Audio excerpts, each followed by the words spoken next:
All right. Good evening, ladies and gentlemen. Yes, this time it is evening. Sorry, we've had three podcasts this morning. It's been a busy day for our podcast. This evening, we welcome Shawn Cain, director extraordinaire, and we're going to talk a little bit of wrestling. Um, so join us in just a couple of minutes, and we'll get into it.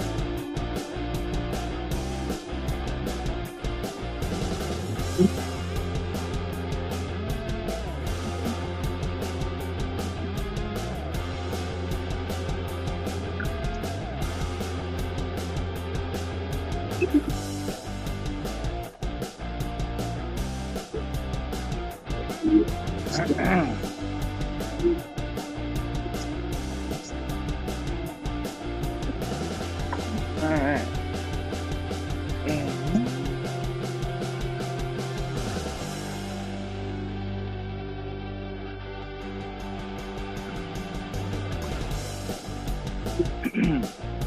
All right, we'll go live in 30 seconds.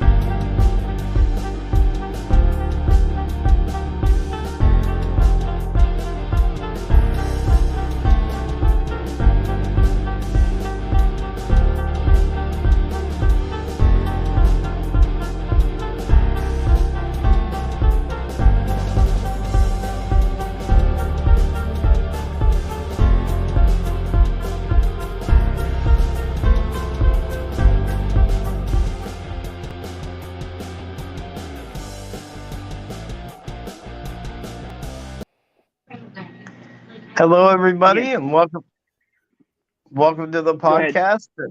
Thank you again for agreeing to be on, Shawn. And before we get started, though, I do want to, for those of you who saw this earlier, it'll be a repeat. For those of you who don't or that didn't, at 4 o'clock this afternoon, the From the Chair podcast struck a deal with Squared Circle Society and the Necro King to sponsor their heavyweight championship. So their heavyweight championship will be sponsored by From the Chair. And not only that, but he will be doing Indy 500 round robin cup tournament sometime in October. Which, for the people that know what the beat the clock challenge is that they do on Raw and SmackDown, that'll be the way you win those matches in that round robin tournament. It's never been done in the wrestling business before. So, I mean, big things coming with this partnership. Couldn't be even more happy.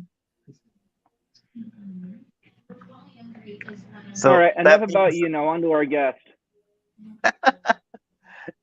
well, it's always about me. No, it's not. It's about your guest. No, on with the show. Yes. Again, thank you for being on. So, can you tell us a little bit about the movies that you've done? I know you did all three of the Ultimate Deathmatch movies. Yes. Yep. The death matches. Yep. We started off doing those in Longview, Washington with the first one. But I've done other films like, we had a movie released last year called The Last Patriot. And we were the first company to take a group of militia members. And this is the whole, I think, was the best thing about this movie is that we didn't pick sides.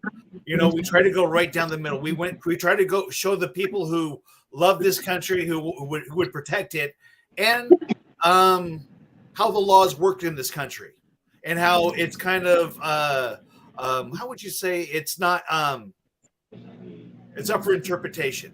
And so we took this group of militia who, and right before January 6th, called to Washington, and they went to Washington. And before they went to Washington, the FBI has embedded one of an FBI agent, an informant, in with them. And it gets pretty hairy. I don't know if you guys have had a chance to take a look at it. I think I've sent you guys the clip to the trailer of one of them.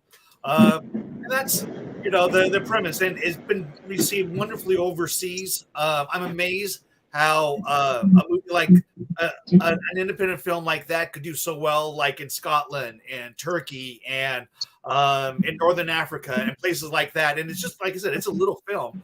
But it shows you how much interest in our politics right now. So we talked a little bit about this before we got on, but who were some of your wrestling like heroes? Well, definitely Roddy Piper. Growing up as a kid in Puyallup, Washington, a suburb of Tacoma, basically, Portland wrestling was huge in my life. I've only wanted it to be two things in my whole life. One was an astronaut, which I didn't make, and one was an actor, which I was able to do a lot of acting in my life. I've done 37 national plays. I've done 35 feature films. I've worked with Roddy Piper on his one-man show. And I guess that's probably the best place to start. My little story is how I met Rod. Would you guys like to hear that? Because that's a real clusterfuck. Absolutely. Absolutely. Can I say shit like fuck? I mean, I can't. I mean, I'm sorry if I can't say fuck because I just said fuck like 5 or 6 times. What the fuck, right? You're good. Okay, fuck it. Let's go on.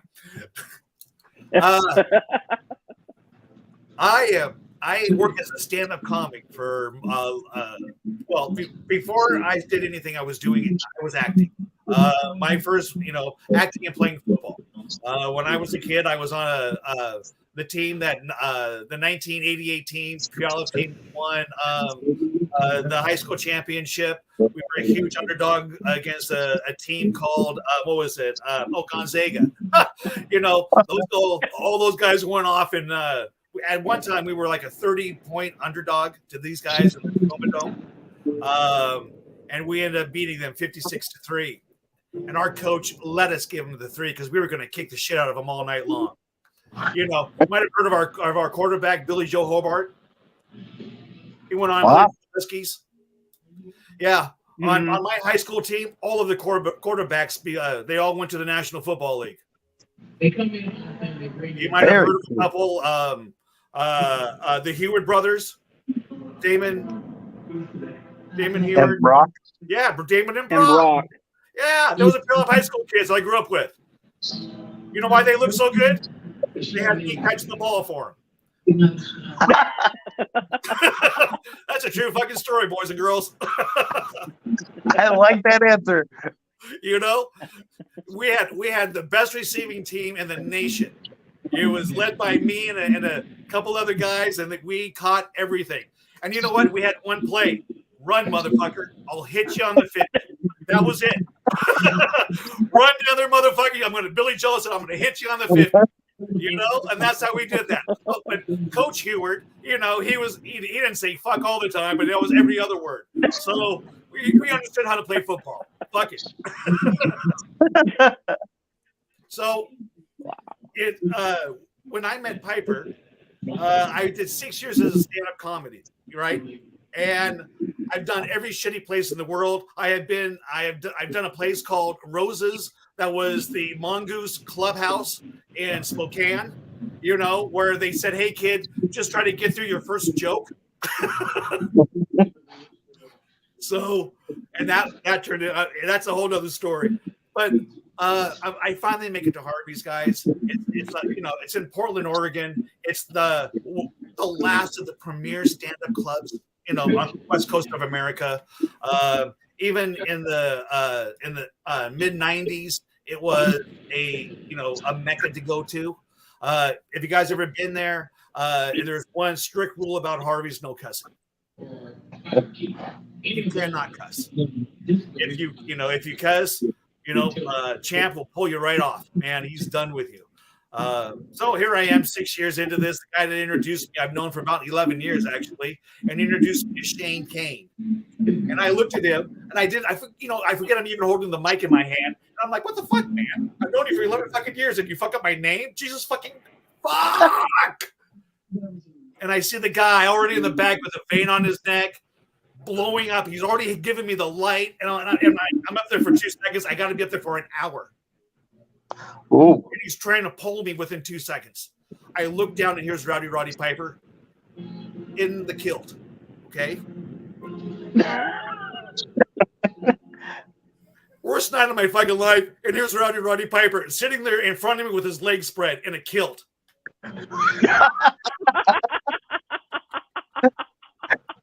Oh.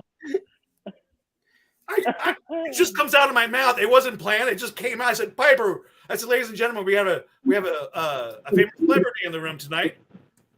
Roddy Piper. Rod raised his hand, and I go, hey, Rod, what we all want to know is, what do you wear underneath your kilt? And he goes, without skipping a beat, your girlfriend's lipstick, asshole. And I go, how's mom doing? Oh. Next thing I know, Roddy Piper is standing with me on stage, and we're nose to nose, going line for line, okay? The crowd's going crazy. Out of the corner of my eye, the guy is so mad. Coach is so mad. The vein on the neck is bulging now. On his eye, he's looking like Satan. Like shit's starting to come out of him. Okay, that's how mad he is. And Rod and me are going, fuck this, fuck that, fuck this. And I'm saying, I go to Rod. I say, you know what, Rod, you're such a big star. You took a guy who couldn't do a one move in pro wrestling and turn him into a star. And the moment you kicked Cindy Lauper, you got her an Emmy award. The crowd loves. Like I said, me and Rod, we're nose to nose with each other. I wrap it up. I finally get the guy. He wasn't going to sit down. We were talking wrestling, man. I mean, I think I said one. I don't think I even did one joke out of my whole line. 6 years for me to get there, I never did one of my jokes. Me and Rod was talking pro wrestling. And fuck you and Hogan, you and Orndorff. I mean, we went all the way through the list, man, in front of a live audience, and every word was fuck. Coach of this, I've never been on Harvey since. So I get to the back, right? I wrap up the show. Thank you very much. You'll never see my fucking ass again. Thank you very much. Good night. So I run off into the back. I'm in the dressing room. I'm putting my shit in this cheap piece of luggage that I had. And guess who walks to the door? Roddy Piper. And I'm like, oh man, I don't want to kick your ass.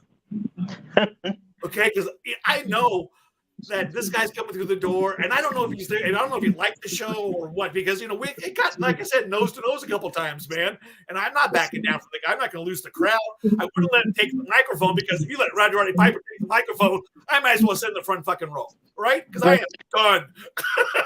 So the whole time, where it literally is a tug of war over the mic. We're holding up the mic, going like this the whole time. I would not let go of it. First rule in stand-up comedy: never let go of the mic, guys. Very first rule, because it never works out well, ever. So we get into the back. I'm loading up my stuff. Piper's in the doorway, and he goes, "Hey, I really had a good time tonight." And I said, "Thanks." Okay. And I'm trying to get out the door. Coach comes busting in, just like it is in the movies. Kid, you're never going to work in this fucking town again. You're never going to tell another joke on another fucking stage. My God, I'm going to have to refund the whole fucking house. And then he runs off. I go, I'm almost in tears. I got to be honest with you, man. 6 years it took me to get there, and I fucked it all up. And I'm in tears, and Rod goes, well, kid, since you're not doing anything for the next 18 months, want to help me with a show? I went, we walked out together. He talks me into it. The next night he's having one of his shows in Portland, Oregon, at a bar. I stayed the next night at the hotel, which he picked up, which was very cool of him. And the next night I hop into a limousine with Rod and Lynn Dykstra and the Grappler, as you guys might know him as, a couple other guys, and we go to this show. And this show is at a bar, guys. It's kind of a rough bar. man, I've made my living growing up in bars like this, so I get it. And he's up there telling wrestling stories, and and he's trying to be funny, but it's not really working. It's not very funny. We get back into the car, and we're actually back in the limo. All of us, the guys are, they're all telling him how great he is, and I'm not saying anything.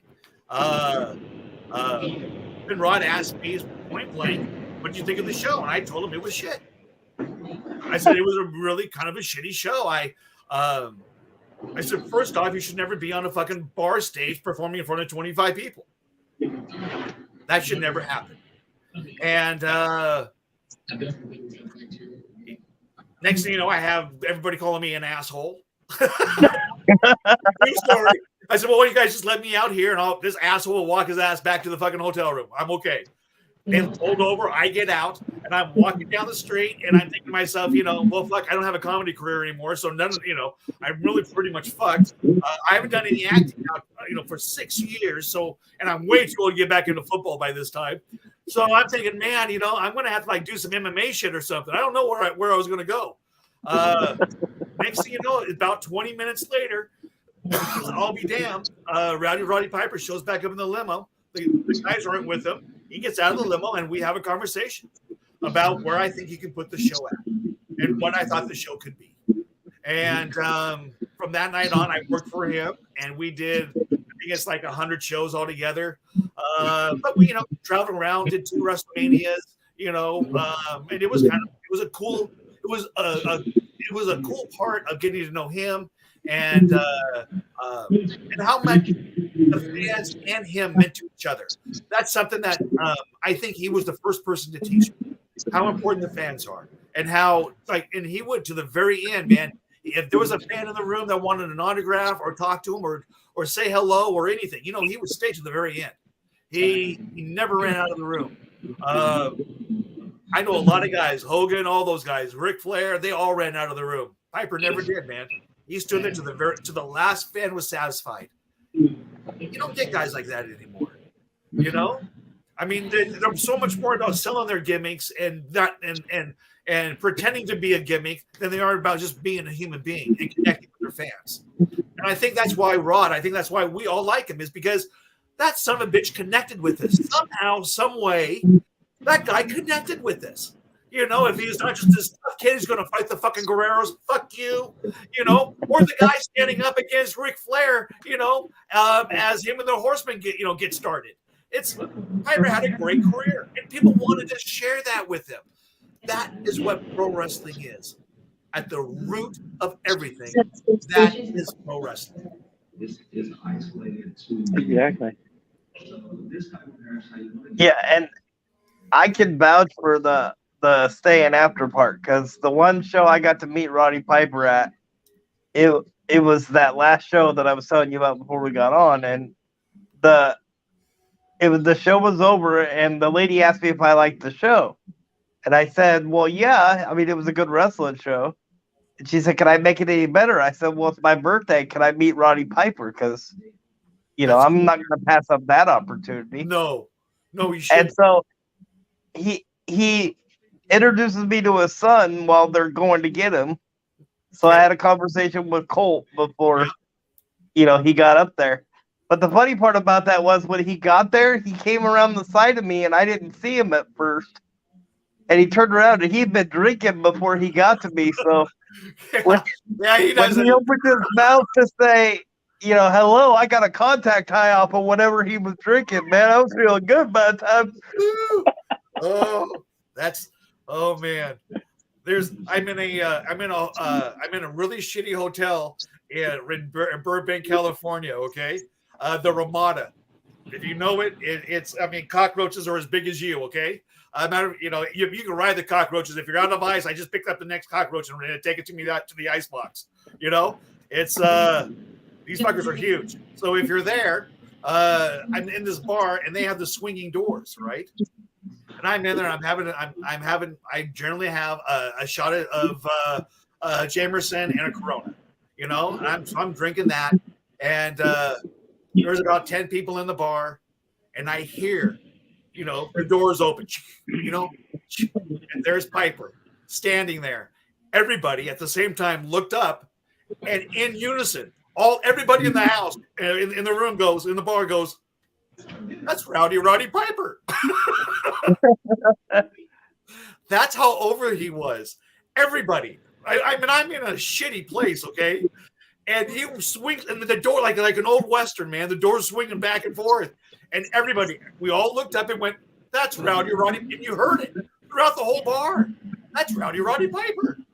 And I knew, and that's like the second time I really met Rod. And I knew from that point on that, oh, this is going to be fun. And it was. And he taught me a lot about the industry and about old wrestling and about how, like nowadays, I watch a match and they hit you with 14 high marks, man. And I mean, if they hit us with one in real life, it would cave in our heads, But they just hit you with 14 of them. I like the simpler move where Rod would knock you out or put you to sleep, or Jake the Snake would drop you on your head with a DDT. I don't know when fantasy of being able to take an absorbent amount of punishment becomes something more. I don't know when that happened, but it's procedure is just simple. But obviously, that's what the crowd likes a little bit more now. I know I hear a lot of the younger guys. Oh, we don't want to work an arm or a leg because that's old school. They want to jump up and do the triple legs off the top rope, which is great to watch. But after you see a guy get hit with that 3 or 4 times, and then they use the small package as the finish. What's the point of all of it? I completely agree. That was something that we talked about, like an Ultimate Death Match. So after I traveled the country with Roddy Piper, he got me in this movie with Don the Dragon Wilson, and it's called The Other Brother, which was never released. Matter of fact, there's several movies of Rod's that should have been blockbusters, but they never finished the funding or they never got released. St. Smith was one of them. Another, I saw it at a Comic-Con and it looked fantastic, but they didn't have the money. Anyways, we did this movie, The Other Brother, and the director is so preoccupied by being this next great director that he couldn't direct the goddamn movie. So Don the Dragon Wilson is directing this film. And the film is basically Piper, myself, and this other kid, this MMA star at the time. He was coming back from war. I'm the comic, loud mouth, can't do brother. And Piper's the old war hero in the bar. Really fun premise, great little scenes. Don Wilson did an amazing job, behind the camera and directing everything. And about 12 days into a 21-day shoot, they pulled the plug. No more money. And now I was really hurt by that. I didn't know, how to take that. But Don the Dragon Wilson and Piper, they were like, "Hey, it's just the way it is, man. Let's move to the next one." To be able to turn off that emotion and knowing that it's disappointing, and we're all here and we have to get out of the hotel in literally an hour, or they're going to keep our shit. So it was just very I wanted to cry, and they literally took it in stride. Like us, they were already talking about the next thing they were off to. I guess because I wasn't really off to anything. It was at the beginning of my career that I thought, shit, maybe this is the last thing. You never know. But Rod's a big influence to even how and why I did the Ultimate Death Matches. After that, I go off and I do this movie, Blink of an Eye, and that is critically acclaimed. I won an award, blah blah blah. I do this other movie called Allure. I did Loved Ones, the Vampire, this Vampire Tale with a lot of up and coming stars. It got good reviews. I won a couple of other awards. I do this movie called Allure. With Gina Lynn, who the porn star, who was at the time working for Howard Stern. She was a Bada Bing girl. She was dancing at the club. She was on Sopranos. We did this movie down in Louisiana right after Katrina. We were the very first company in, and the movie does fantastic. So then, you know, I'm really like on an upswing, right? So what do I want to do? I want to go make a wrestling movie. Yeah, that's what everybody else went to. They're like, what? You want to do a wrestling film? I said, yeah, it's going to be great. and everybody kind of looked at me the same way you three looked at me. Are you serious? Yeah, you know, I believe there is nothing better than to tell a story when it's done right. If you like Ole Anderson, the way that he would just, you know, the way he would book and tell a story. If you like Dusty Rhodes from the late 80s, early 90s, if you like the way he booked and told a story, there was some there was some great stuff there. And again, there wasn't a lot of high flyers. It wasn't a lot of guys going off the top rope. You know, I like the more natural look. I like the more, you know, being in tone and not being puffy. I don't think you need to do steroids. And that's kind of, you know, the story of Ultimate Deathmatch is what would you do, you know, to be in this tournament? Would you kill somebody for $10 million as a pro wrestler? And also the Austin. You know, you shoot the first one in Longview, Washington, with Al Snow. So I go to Al Snow. I tell him this concept. I contact him through MySpace, and his first response was, "What the fuck are you talking about?" So I get on the phone with him. We have this like 2.5-hour conversation, and he was like, man, this is going to be either the most genius thing that I've ever heard of, or this thing is going to be the worst disaster. And either way, it's going to be fun to be a part of it. So he signed on. We had this guy from a very the most successful the BJJ show. Triple H double R. I'm sorry, double R. Was him and Al was the commentary. And I went out and got local wrestlers from Longview, all over the place, come in and in the audience we have Leon Hendricks, Jimi Hendrix' brother, Goldie McJohn, the lead guitarist from Eddie Money, a whole bunch of just at the time rock and roll, Northwest icons, I guess.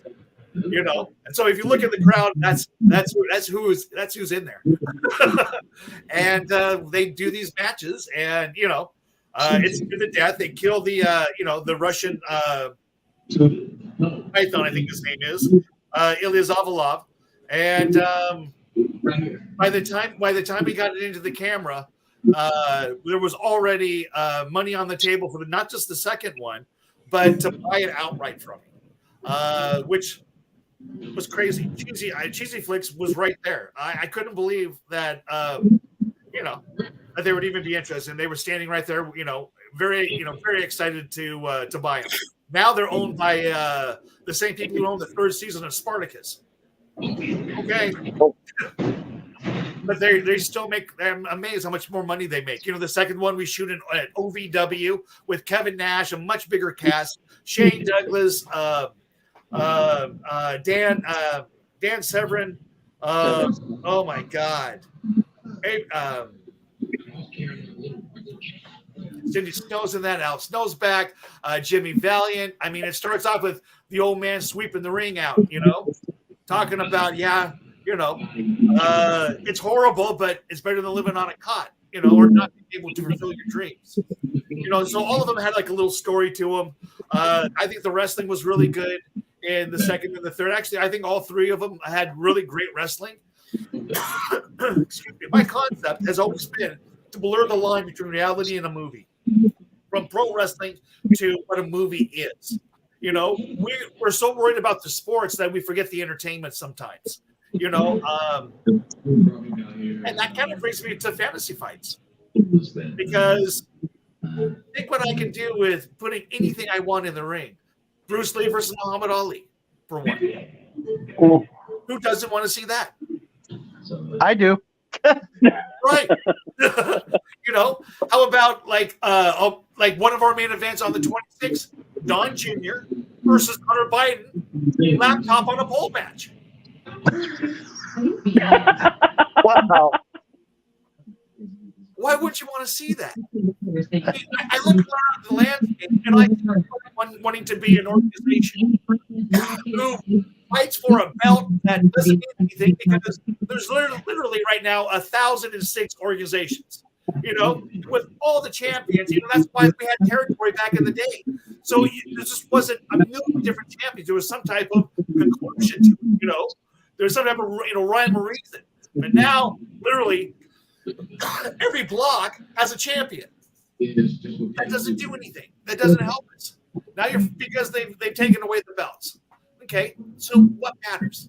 What matters to you? What would you fight for? It's a great concept.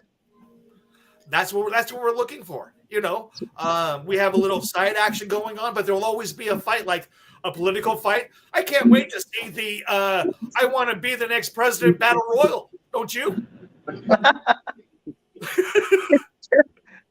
Think how fun that'll be. Think about that. Why not be the comedy side of this? Why not take it to the funny side? Hell, Ace the Clown is hosting this motherfucker, man. It's going to be outrageous. It's going to be half-naked girls. It's going to if you could combine the De La Soul with the most violent wrestling you've ever seen, wrapped up on a stage show that could be done anywhere in the world, done at a bigger level. Hey, man, we're going to break arms and kill characters, okay? I mean, why not give the audience everything? Why, there's prosthetics out there that we could use. There's so much. I have a guy who is a genius when it comes to, okay, I'm going to give you guys one of the endings. We're going to pop an eye out in the first card. When's the last time you seen a fucking eyeball rolling across the ring? We're doing that. Well, not rolling across, but Stan Hansen when Vader stuck his finger to that. Okay, but that was real. That's a whole other thing, man. Oh, when Vader got his head wrapped in the ropes and Mankind got his head. Yeah. Head and tore his ear off. Oh yeah. See, and if you guys know, I did that with Outlaw Ben Woods at OVW when in the second fight of the night there was with Dan Severn and Outlaw, and Dan Severn ripped off his ear. So we give him the sponge, and he would squeeze the sponge full of fake blood. Oh, it looks so good. If you see the movie, here he is coming out, and he's just pouring out of his hands. So, I have a question. Sure. When you first met Roddy Piper, did he have that special jacket on? The black jacket? Yeah. The biker's jacket? Yes. Because I knew from watching his biography that it was specifically made to protect him. And a lady. Yes. And decided she was giving him. You talking about the jacket with the extra pockets? No, I'm talking about the jacket with the. Need somebody to take. Yeah, that was the one that had the extra pocket. The black one. With the Kevlar. Yes. Yeah. He was stabbed 4 times. Once when he was writing that, or once with the Guerreros. Or maybe that was twice in one night. So yeah, he was. Yeah, I know the story about that too. Rod could get heat, man, and people, loved him, and I think that's might be why he stayed so long with everybody, because he really wanted to hear the stories, man. Because I was sitting there when a lady told him about, hey, I was there that night when you got stabbed in the back, and he was like, oh my God, no shit. That was why he started wearing Kevlar all the way up to the back. Yeah, because he was stabbed right there. It's not the best place to be stabbed. Not that there is a good place to be stabbed. Yeah, but. No. There's like he would say, the second time was always the best time. That means that you lived through the first time. So, my question is, not a lot of people know where Longview, Washington is. So, when you were looking at like towns and stuff to come to, All right. So Longview, as My sister was there in 1981 when the mountain blew. So we have great experiences with Longview and almost being wiped out with the ash and everything. Driving down and picking her up. Often in my life, I found myself in Longview. I don't know why. The first time I met Jake the Snake was in Longview. So, Really? yeah. Really? Yeah. Yeah, for some reason, Indeed, you do. Longview used to, for some reason, Longview has always called me, and I've always gone. And it's not that big of a town, and I've only been there a handful of times, but it's been successful times. The movie Ultimate Deathmatch. Well, like when we did the theater there, with Roddy Piper. I mean, that was something that was easy to pick. It was one of the old Don. The old Portland days. Don Owens used to run to Longview with a lot of his shows. So, it was never a great town, but it was always a solid town. Right? Yeah. Yeah. So, it was, a fun place to start off, especially to start off the Ultimate Deathmatch. The ring barely fit him in there. It was really a great shoot. The lady who owned it was Diane. They had a liquor license. Leon Hendricks drank $600 worth of booze that day. True story. I bet she loved him afterwards. Oh man, I can't believe he was still standing. I mean, I wouldn't have been, but what the hell? Oh yeah, it's always been interesting. I mean, like Raven coming up to me at OVW. Okay, we get to OVW for Ultimate Deathmatch 2, and there's a line stretching down the road of people, and I'm in the car with Kevin Nash, myself, my wife, and Shane Douglas, and the driver. We're pulling in, and Kevin goes, "What the fuck's all these people here for?" And Shane's like, "Oh, there must be something going on. This is a busy place. There must be, if you know Shane Douglas, fucking guy is talking all the time. Jesus Christ, Yeah. Next thing you know, you see them holding up signs that says Kevin Nash, the people that are in the movie, So, Jimmy Fallon, we love you, all of that stuff. And so we're like, holy shit, they're here for us. So we get out, and it's like people just swarmed us, because we're literally parked in the parking lot. So we run to OVW, literally like the Beatles. I remember Chuck Williams, the guy that has the eye patch, and he falls, knocking over everybody. Oh my God! It was like, it was like 5 drunk old guys trying to run towards a building that, and this guy Chuck wiping us out. So it was quite the experience. OVW is always very interesting. So in that day of that long line reaching all the way down there for Ultimate Deathmatch 2, the guy who was in that was at WrestleMania this year in the main event. Really?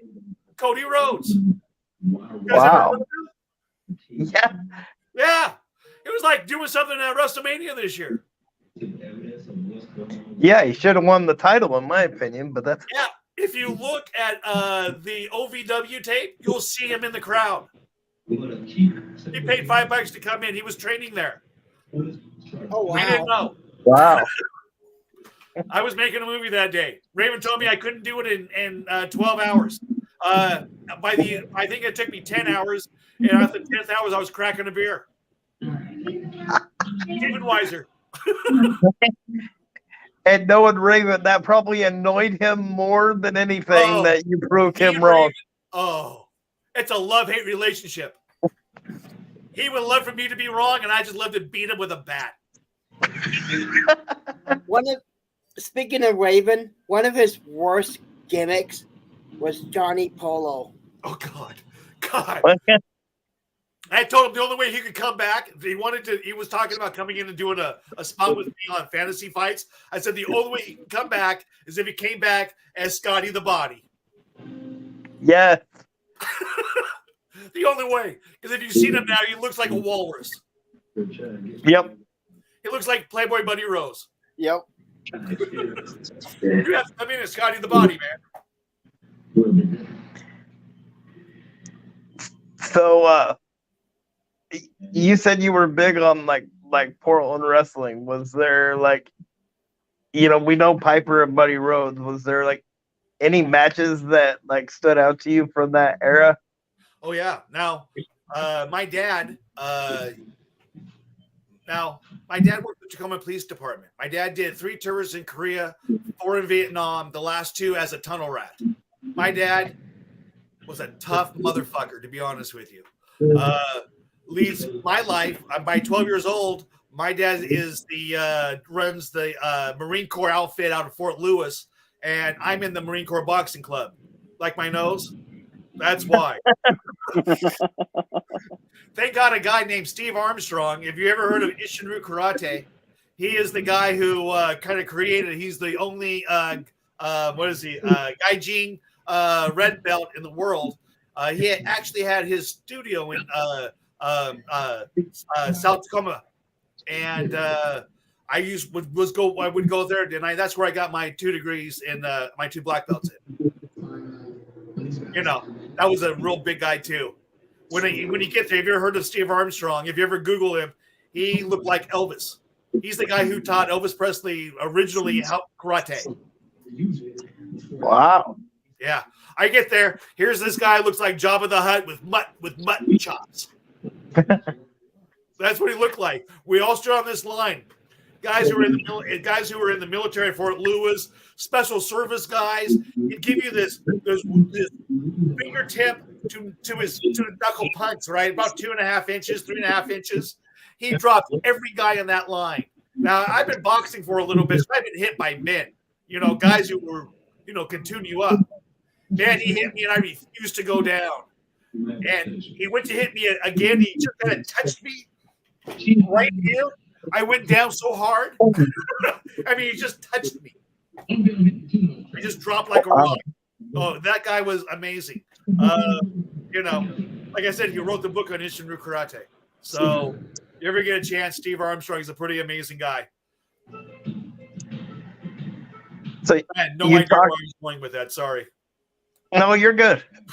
You talked about boxing. Piper boxed a little bit. Did you guys ever kind of spar a little bit? Yes. Yes. I was a little bit faster. We're both way too much Irish to allow a little fight like that to become to interfere with a friendship. But 2 very competitive people does not do well in a friendly slapping type of a fight. Remember Rod was at 14 years old the amateur champion of Canada at the time. Rod knew how to box. Yeah, for real. He was a much better stand-up fighter than he was a ground guy. He didn't know too much about when he first got started. He didn't know anything about pro wrestling. Over the years, fighting people and learning from people like Kurt Hennig's dad, Larry the Axe Hennig. Thank you. Learning from him, he couldn't. He learned how to wrestle. Yeah, in fact, one of my favorite WrestleMania moments is the boxing match between him and Mr. T. Ooh. I know he didn't care for that much, but oh man, okay. So Rod wanted to hurt him, right? In real life, Rod was going to do DDT him and hold him. You guys know what I mean, right? It wouldn't have broke his neck, but it would give him a stunner, a real one. And if you ever had a stunner on the top of your head, you go limp. You think you're paralyzed. It's one of the scariest things you'll ever had. And Rod, in real life, was going to do that to Mr. T. That would have been nasty. It probably would have flattened out the mohawk. We would have. And the top of Mr. T's head. You know, he got real tired that Mr. T doing interviews saying how much he's enjoying playing with the pro wrestlers. He really took offense to that because you know what, to him it was still a fight, and by Mr. T making it sound like he's playing with us, you know, made us all look like morons. That's what he said. Well, yeah, and you know that was kind of the truth. You know, they had the kayfabe back then, and Yes. they try to now, but with the internet, it just doesn't. No, it doesn't. You know, work as well. But so Buddy Rhodes, you brought up, he was huge, important wrestling. You know, Buddy Rose was huge everywhere he went. Yeah, You that know? he was. He was for a guy who couldn't wrestle, for a guy who was too short, for a guy with a bad body, for a guy. I mean, the list goes on and on of everything that wasn't good about Buddy Rose. The guy was the perfect heel. A guy like that makes Rowdy Roddy Piper. This is what people don't realize. You can't have a great baby face unless you have an even better heel. If your heel is not so amazing that your baby face doesn't win WrestleMania, then your heel wasn't good enough. That's how I look at the last WrestleMania with Cody Rhodes. Your heel has to be fucking amazing. Oh yeah, most definitely. Because money chases the baby face, my friends. Money chases the baby face. That's the way it's always been. But you got to have a great heel to get them over. You got to have a great heel. That's why in the territory days, a good feud, could go for 2, 3, 4 years. Well, yeah, you brought up Hogan and Piper. Without Piper being the ultimate heel to Hogan, like I said, Hogan wouldn't have been as big as he was. Hogan. When we were there for Hogan's Family Knows Best, which fucking was Hogan. Anyways, Terry, in real life, Terry's a moron. I want you guys to know that, okay? All of you together could run the whole world just fine. Leave Hogan out of it. I'm just telling you. Terry's a moron. Terry, best thing he does is Terry. There was another good WrestleMania match with Piper. It was his retirement match against Adrian Adonis. Well, one of his many, because that wasn't. But a different question. Did he ever talk about his cousins? No. The Harts? Well, they're not. I mean, I don't believe they're real cousins. But yes, no, that was just a storyline cousins, yeah. I think. I can honestly tell you that he was stretched by Stu Hart, and he told me that he would shoot you if you ever tried to put him in the room with Stu Hart again in the dungeon, because Stu Hart stretched him out. It was painful. He turned both of his eyes red. He said, "Pop both the blood vessels in his eyes." Oh wow! Wow. Yeah, true. In real life, Stu Hart, if he got his hands on you, could hurt you. That man could stretch you out, man, quicker than anybody in real life. Even at 112. Don't let him touch you. And he probably took a lot of enjoyment out of it too, based on how many people. He loved it, But Piper also loved, the Hearts. He did. In an American-driven type of a companies all over the South and where wrestling was, they were standouts. If you look at their work ethic, the Hearts and Piper, they hit every date. They worked the hardest. They were over with the crowds the most. Something about those guys, man. All of them. From David Boy Smith to Brett, even though Piper wasn't up in Saskatchewan, or the Hearts found at the Hearts house very long. In Calgary, he was there. There's stories about it. So you brought up Shane Douglas. That mother, yeah. Every time I knocked him out. The thing is, I want to know how you got him to be quiet, because you're right. He doesn't like to stop talking. So that guy, Shane. Shane. Okay. First time I met Shane, it's a 5.5 hour phone call. Okay. Oh God. Oh yeah. And Shane Douglas has an ego so big that there's not enough room under the sky for me and his head. Swear to God. Shane is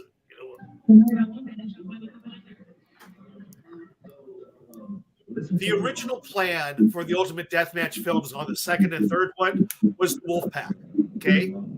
Shawn was supposed to come up from Mexico, and Scott Hall was supposed to be here, come up from Florida to be a part of Ultimate Deathmatch 2, where I put the ECW guys. Shane was supposed to be there and get beat up by the Wolfpack, leading to the first ever ECW Wolfpack in the ring brawl for it all in MDM3. Right? Oh. That's what it was supposed to lead up to. But Scott and Walton no-showed me on the second one. They took my money and they no-showed me. That's a true story. So I always thought it was funny. Walton told me that Mexico City, the airport was shut down. It's the second largest airport in the world. They don't ever shut down. Ever. I don't know why you thought I would believe that. I guess because it's worked in the past. I don't know. But that was the original plan, and we had to deal it. Second one we let Dan Severn go over because if you don't have the Wolfpack and the ECW guys there, why not? Who else can beat up Dan Severn? No one. Dan Severn's another guy that is legit, man. Real legit. If he grabs you, bad day. Very much so. Yeah, he's real, man. Dan Severn's real. He's stiff as hell too. I mean, he'll throw you down and land on you with an elbow, a real one. And the next day your arm is so swollen, it's hard to move it.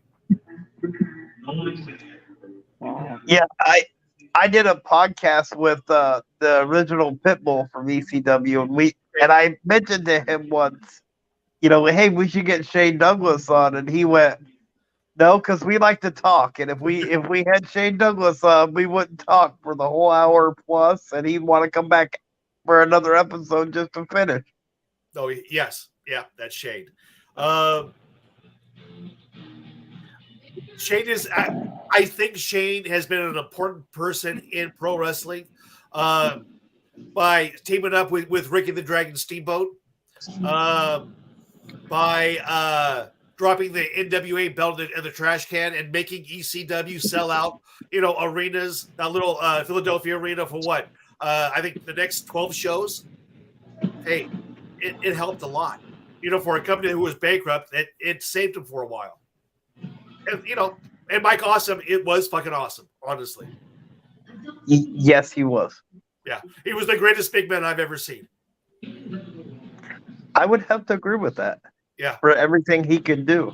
He could do everything, man. He could do everything that Rey Mysterio could do. And that's what made him awesome. There was a commentator named Mark Madden for WCW that said it perfectly. He was cruiserweight ability with big man muscle. Oh yeah. Yeah. Why WWE didn't put the belt on him and grab it and put the belt? I don't know the politics of it. God, he was, the stuff I've seen with Mike Awesome left me fucking speechless for a big man his size. I've never seen anybody else do that. And, for WWE not to give a guy like that a push, it's kind of fucked up. I mean, the only belt they ever gave him was the hardcore belt, and that was just to sell the invasion angle when they came in for WCW. Yeah. Why did that lead to at least an Intercontinental Championship belt or put him in a tag team? The guy was amazing. Telling me he couldn't do something with Big Show or the Undertaker somewhere?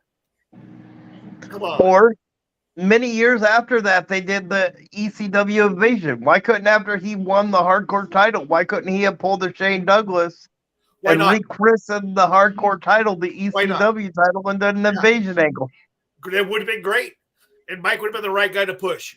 I like the guy a lot. I'm sorry that he's gone. All right, I am too. yeah.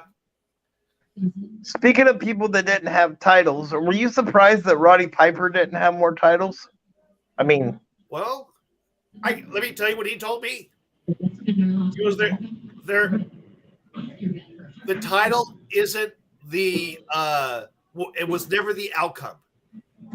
Not for what he was looking for. Okay, let's look at pro wrestling, what it really is. Okay, the title belts are a trinket.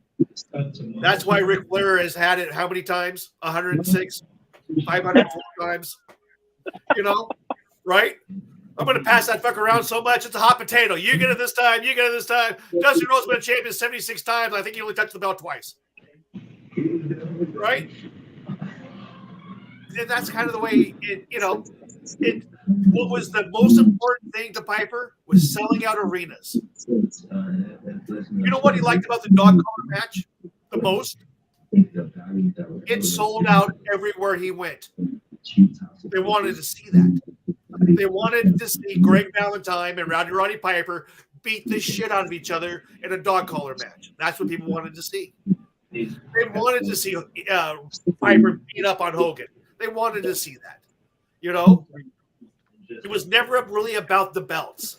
The payoff was in money and was in selling out the venue. Because if he had a good contract like Piper did every place he went, he got paid if he sold out. And look at where he was. He was always in the top 3 matches. And that was all part of his contract. You know, I don't think, did he ever start the night off? I don't think so. Unless he was wearing unless he painted that donkey, maybe call it that. Maybe that was the first time. Right? Maybe. Maybe, but you're right. I don't think he ever did. No. Because it was in his contract, man. At one time, he went 5,000 fights without losing. Wow. True. Yeah, I don't even remember if he's ever held the Portland Championship back in the day. It was never about the title. To him, is about if he could sell out the building. Hey, man, they're here to see me. You know, fuck the belt. They're here to see me. And that's really what it was about. What And I his love about son's Piper, the same way too. Colt. what I love about Piper was he wrote his own storylines. Yes, he did. Because everybody else was idiots. That's what well, you know how hard that would be to go back to like a Ole Anderson and say, hey, Ole, you're an idiot. I'm going to write my own storyline. Ole would have probably tried to kill him. Ole would have tried to kill him. Think about it. That's why he didn't fit too well at Crockett for too long. That wouldn't even have been close. No. I mean, no. You know, but when Dusty Rhodes was booking Crockett, look how well him and Piper got along.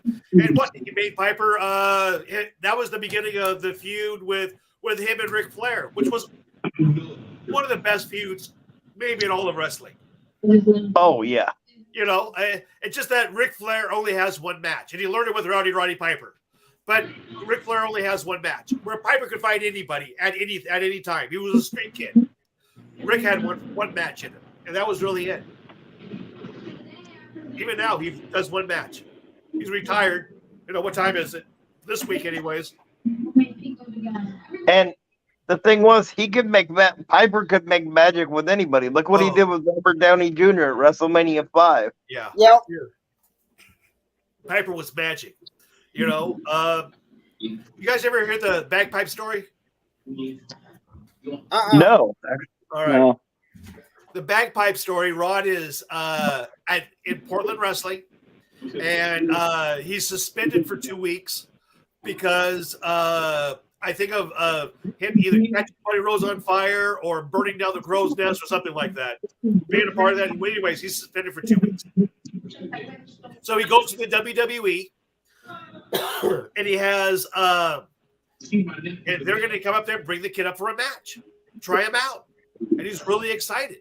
So he gets there and he meets everybody. And, you know, Lou Albano was the first guy he met. And Lou was a nice guy. And, you know, hey, man, you know, telling Piper that, you know, he's really good. And, you know, how he shouldn't be there because he's too good to be there, and Classy Freddie Glassy, hey kid, nice to meet you. You're too good to be here, kid. You're gonna make us all look bad. He's thinking, wow, these guys are so nice and they're so kind. Piper's big match at the WWE. Gets out to the ring and he pulls out his bagpipes and he blows in it, and guess what happens? Nothing happens. And he messes with the thing a little bit, and he blows in the thing again, and guess what? Nothing happens. And now he's really fucking blowing in this thing, man. He's like, what the fuck? Why is this thing not... Finally, he throws it down, and the match starts. In the back, he sees Vince McMahon Sr. Hey, kid, good job. Don't call us, we'll call you. And Freddie Blassie and all these guys are waving to him. They're waving to him because, like they told him, kid, you're too good to be here. You're going to make us all look bad. So they went to his bagpipe and they put 6 feet of wet toilet paper in it. Oh, True story. So when Piper came back to Portland, he was mad as fuck. And if you notice after that incident, he comes back as a whole different fighter, a whole different person. If you look at the tape from that point on, Piper was really kind of a happy guy. But after that, he becomes almost mean. That's the beginning, I think, of the feud with, I think, Snuka and him going after Buddy Rose and Rip Oliver. And I think he hit somebody in the head with a kendo stick or some shit. I mean, it gets real violent. Then he goes down the road. Then he gets over to Mid-South and those other places. And he's a complete different fighter than he was in Portland. He was angry. He wanted his. And he wasn't afraid to go get it. And he had every right to be angry. Yeah. I mean, they tried to stop him a lot. They didn't like him. They wanted him to be the beginning of the card. And like you said, man, I'll take my fist and I'll fight everybody in this fucking locker room. And you gotta respect a man like that. You're not going to take away my opportunity. You're not going to crush what I love because of your insecurity. And he would have fought everybody, and he would have won. Piper was a tough son of a bitch. Take it. He's knocked me out a couple times. I mean, when we were sparring with those slaps, it got pretty serious, man. Piper would hit you. I don't doubt that. No, that's true. and the thing about the titles is true, because if you think about it, the only way he won a title in the WWE outside of the tag titles that he won with Ric Flair, which that was kind of a throwaway. Yeah, that was a throwaway. They were just trying to get the tag titles on somebody else, was when Bret Hart was sick. Yep. And he couldn't take on the Mountie, and they gave the Intercontinental title to Piper. Yeah. For what, 90 days? 6 months? Or for 60 days? Yeah, till he lost it back to Bret at WrestleMania 8. Yeah. But that's, I'm glad. I mean, to him, he didn't give a shit about it. I mean, he was very happy with his career. He was never bitter about what he did. And he was never bitter about the work he did. I mean, I think if he could have gone back and changed something a little bit, he would have kept that feud going a little bit longer with Hogan. Because we never got all of that. And there was a lot more there. Yeah, I was at WrestleMania 19, and when Piper came out during the McMahon Hogan match, yep, that place exploded. Because they wanted it so bad. They waited 20 years at that point, man. They wanted it so bad. And WCW did their best to fuck that up. So I actually lost my voice yelling for Piper on that one. Yeah. Yep. I think we all did, because we all wanted that, And really, if I would have wanted to see, WrestleMania 3, Piper and Hogan one more time, and this time had it really finished. Had it been, I don't know, a better match. I mean, Hogan could only do so much, but Rod could make a broom look good. So, and he did. Working with Hogan at that time, I mean, look how limited he was. He was very limited. He was more limited, probably. He was so worried about, his hair than he was the match. You know, and because he knew he only had 3 things to do. You know, Yeah. and you know, And you brought up, let me tell you, he gets down. You know, they start the fight and right into it. He's looking to wrap it up. And you're like, what the fuck, man? Okay, let's go. Because he was too high on steroids, man. He was eating that shit like candy. You know, I spent all my energy walking to the ring. Oh, eat your vitamins. Take your steroids. I mean, don't take your steroids. it's a really good impersonation, actually. Yeah, well, that's Terry, man. You know, guy's nipples were so hard they said he could cut glass. It's no wonder that he didn't stick to his music. Oh yeah, man. You know, I have nothing against Hogan. I think he's done a lot of good for the business overall. You know, but you know, how does a guy like Hogan get such a big push and a guy like Mike Awesome ends up dead? It's a very valid point. You know, I think Mike Awesome could have done anything. I really do. And I think Hogan was so fucking limited that the guys around him had to work extra hard to get him over. And the guys around him, let's face it, you know, fighting Okazuna, what are you going to do with that guy? Under the Giant, what are you going to do with him? You know, the only guy who was more fucked up than Hogan on steroids was the Ultimate Warrior. Now they're in a match together where you know, if it goes more than 3 minutes, they're both out. You got to need oxygen and a truck to get their fucking asses out of that ring. And then you talked about WCW screwing something up. They screwed up the Piper thing, like you said, because how could you fuck that up and they fuck it up? I mean, I just get so. You have 2 of the best wrestlers, and you focus on Roddy Piper's hip. Yeah. Oh, WCW. The thing that could have been and turned into shit so fast. You know? Mm-hmm.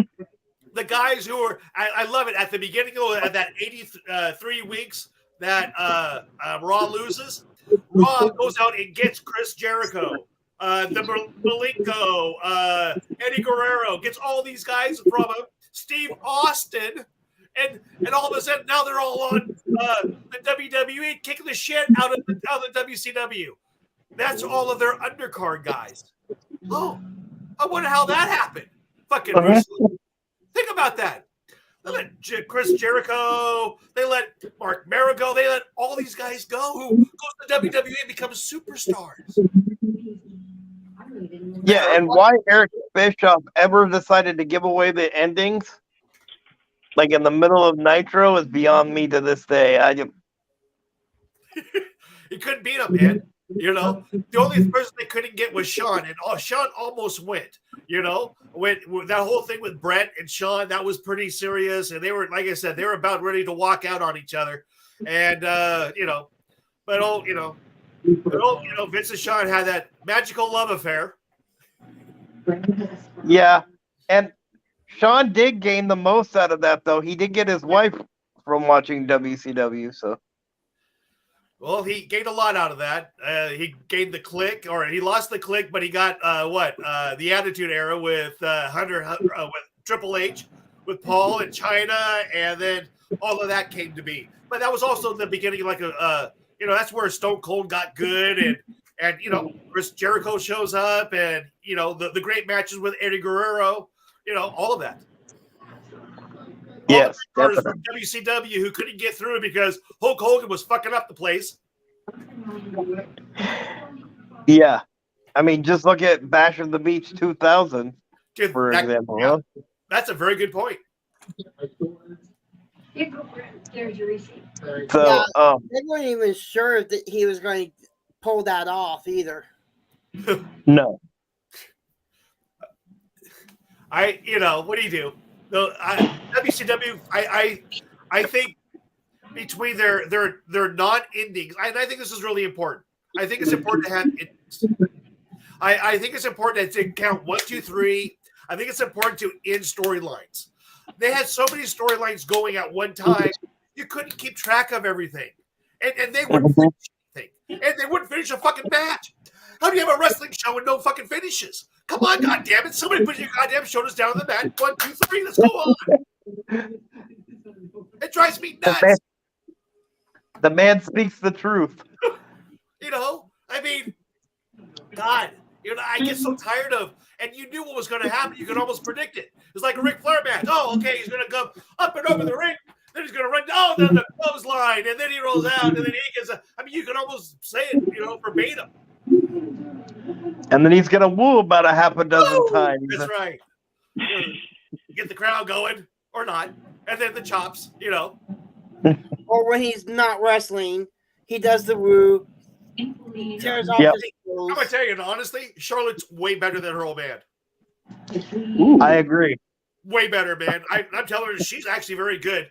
And honestly, I didn't think Rick could really wrestle that well. That's why I think it's funny when they go, he's the 106 times world champion. And you know why? You guys ever hear the story why they put the belt on him? Mm-mm. Because they wanted him out of Charlotte. Because only Anderson was going to kill him. He was so tired of Ric Flair. He was horrible. And that he thought if they got the belt for him and he could travel around the country, that one match wouldn't be seen that much and he could actually get it over. Because that's all he did. He only did was the one match. So Ole is the one who got him the belt, got him into the NWA, and he was dropping it, to this guy, winning it back in a month or two. I mean, do that for 20 years. You're going to have to get the belt back, 30, 40 times. Yeah. And you were talking about so that helped a lot too, Yeah. You were talking about the bad booking in WCW. You talked about Dan Severn. Look at Tank Abbott. Like, you put Tank Abbott in WCW and you make him a dancer for 3 counts? That's horrible. How do you take a monster and put him in a tutu? Yeah. But, that's, it's kind of like seeing Dusty Rhodes in polka dots. What the fuck, man? Are you fucking serious? Yeah. Something should never happen. Dusty Rhodes and polka dots is one of them. Cody Rhodes is Stardust. That was. Where were they going with that? That's I don't think anybody ever knew. What was that? Said I don't think anybody ever knew. No, I don't think they do either. I don't. It's kind of crazy. They come up with some of the craziest shit, and then they don't do anything. Like the ultimate famous Glacier. Who was originally supposed to be Rob Van Dam. Oh, get out! Really? I didn't know that. Yeah. Well, okay. I mean, I like the guy they used, but I mean, months and months of hype just for a mid-carder. What the fuck? Made no impact at all. Come out and I'm going to beat up the worst person in your roster. What does that mean? I'm going to go out there and I'm going to kick over the water bucket. Oh, okay. I mean, the only way you got Glacier over is you put talented wrestlers around him, like Mortis and Raph, and Yep. Yeah, and that was good, but where were they going with it? And then all of a sudden they're like, fuck it. The outsiders got so hot that they didn't even try to do anything else. Now everybody, and the once Eric Bischoff jumps on the outsiders and the NWO, the rest is going to be shit from that point on, and it was. Yeah, Yep. there was a few other wrestlers that WCW failed to put over too. Well, yeah, but we could be spending 2 days on this podcast. Well, I'm just gonna name one. Ice Train. Ice Train. And why would you push the guy like that? That was a big man, wasn't he? Wasn't he like huge? Yeah, right? he was. And I remember, he went from, did they bring him out? And then all of a sudden he was a mid-carder. And then, did he hurt somebody? Is that how it went? Yeah, and then he ended up being the limo driver for the cat, or the Spiller for him. Yeah. That guy, you could have done something with him. He was talented. And, and if you thought he was stiff, what about fucking Brock? That guy's so fucking stiff, Damn. Yeah. He'd have to work with that guy. The time that Brock was the most relatable, and this is going to sound kind of morbid, but to me was when he was doing the Kimura walk and he snapped Triple H's arm, because that made me want to come back and watch next week. See, why don't they do that? Why don't they push those storylines? I mean, they're so focused on, okay, here's the one time that they actually put a cut in.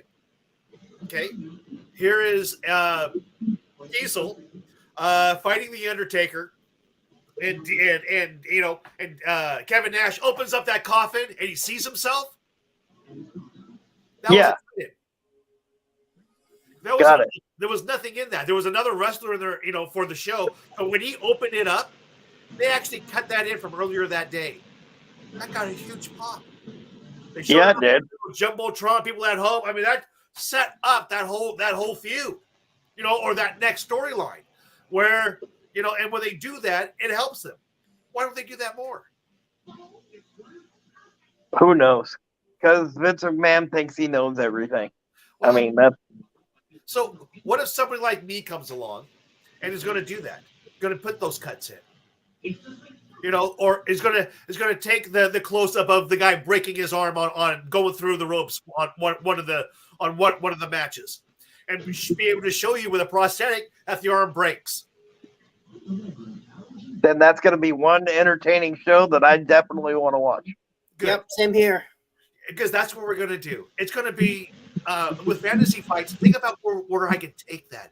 I don't have to stick even in this genre. Hey, you know what? Why not recreate the battle at the OK Corral? That would be something awesome. interesting. I can go anywhere. And I'm going to tell you something. There will be deaths. We are going to kill off characters. They're not going to go to the next promotion. Fuck that, man. This is happening in Clown Town. You don't get out of Clown Town. And the clowns are a little bit. They're pretty rough, man. This is going to be very very theatrical and extremely violent. And like I said, we're gonna in the first episode. Somebody gets their throat cut. An eyeball rolls out, man, across the canvas. There's going to be, and there's 7 matches, so it's going to be action packed. So we're pretty much out of questions, but you promoted the fantasy fights. Is there actually we have a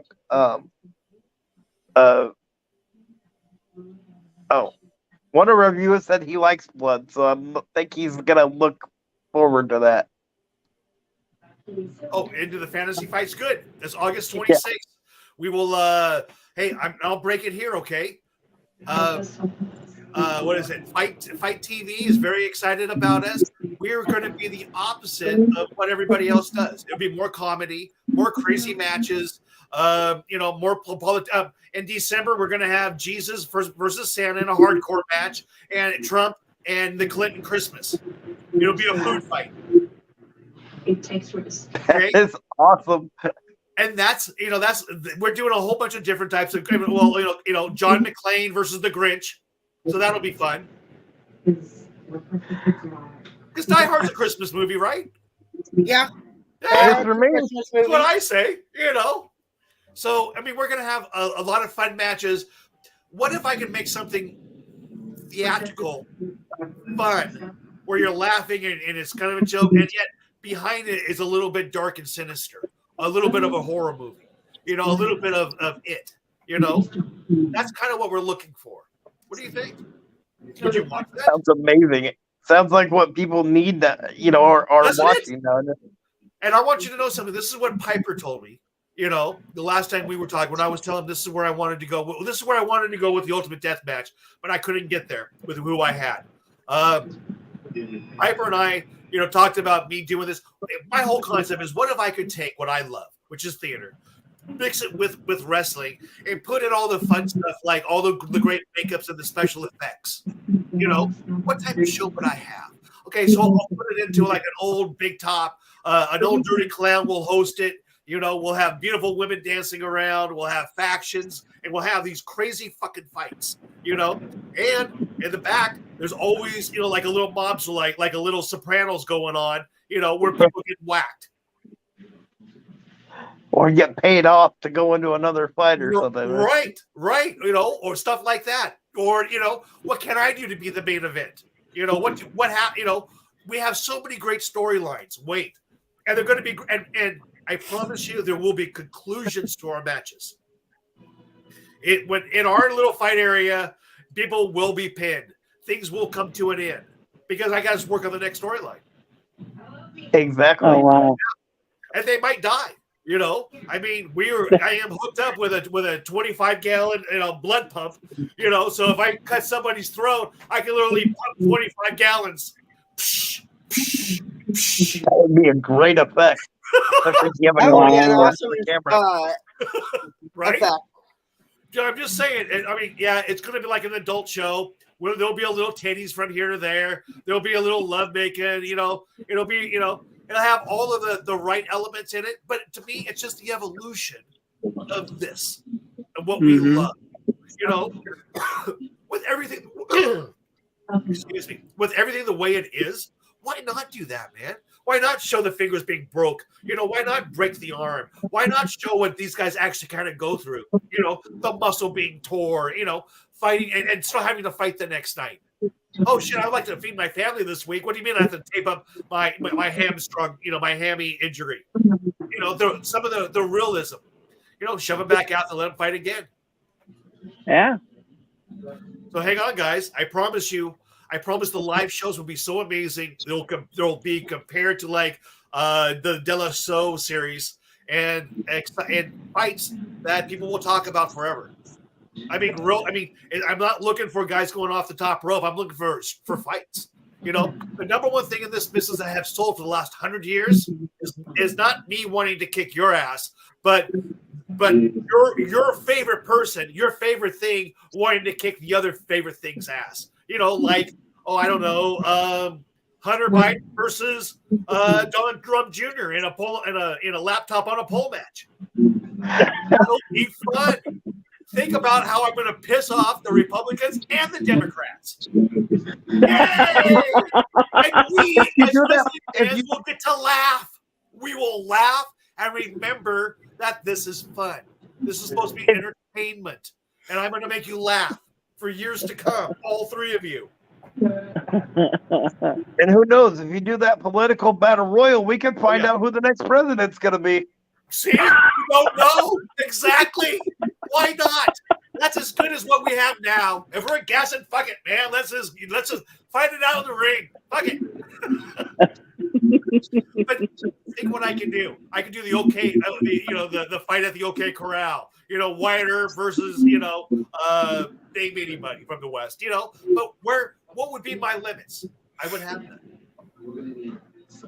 I'm going to turn this into the biggest thing in the history of pro wrestling because I have no limits. And I'm going to allow you guys to believe once again in kayfabe and believe what you're seeing is real. This is how it happened. And I think if I can do that, if I can pull that off and some type of crazy tent, by a crazy clown named Ace, beautiful women, a few nipple shots. Nipples never hurt, right? Nipples are good. Nipples are like cherries. Never hurt us, that's for sure. Woo-hoo! That's what I'm saying. I just think we're gonna have something special. And I know Fight TV. The first thing when I told the guy at Fight TV, he was like, "Holy shit, you'll be my most viewed on Fight TV. You're the opposite of everything else because people will love it. People will laugh. So why not go the opposite? When everybody else goes left, go right.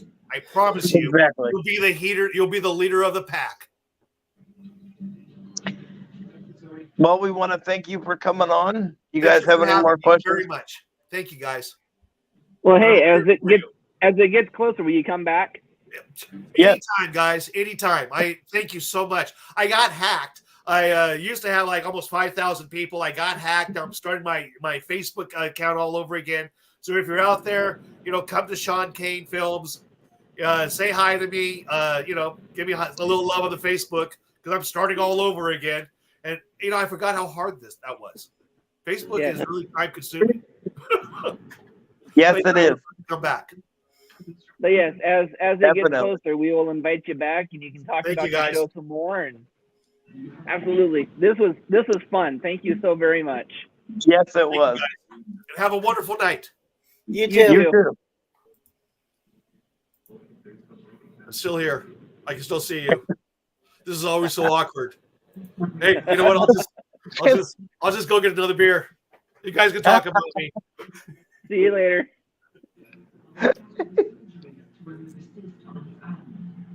Oh, my. Oh my God, the stories he said about Piper. Yeah. Well, thank you, everybody, and we'll see you next time.